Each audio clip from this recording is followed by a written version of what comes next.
mvuto wa mapenzi au kupendwa. Andaa mafuta haya. Maana humu kuna mafuta nimeweka.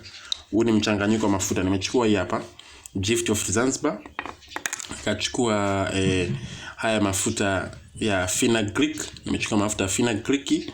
Nikaja nikachukua mafuta ya gum oil au haya mafuta ya olibana. Olibana ni mafuta yanayotokana na ubani.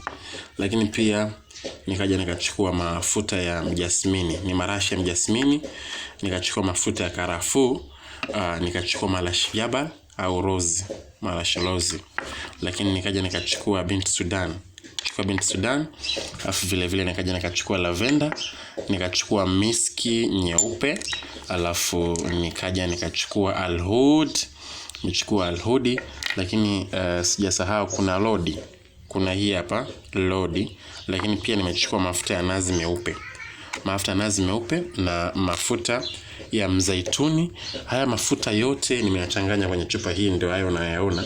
Alafu kuna dawa hizi, zitaingia dawa. Kuna huu marumaru kwa ajili ya kungaza mwili, kuna hii mpendwa, yani lazima upendwe. Alafu kuna hii kasela, ukiangalia kwa mbali ni kama inacheza, inatikisika hivi, inacheza hii siku zote dawa inacheza. Ukipata original kama hii utaona inacheza. Alafu pia kuna hii hapa mpaswa jabal. Alafu pia kuna mlililwa. Yani hapa mlililwa maana yake mtu unataka akulilia, atakulilia tu. Alafu kuna hii nyenzie, lakini pia kuna hii mvuto.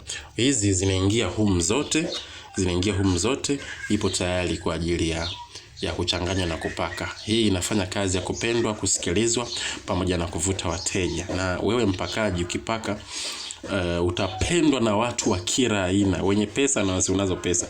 Kwa hiyo utachagua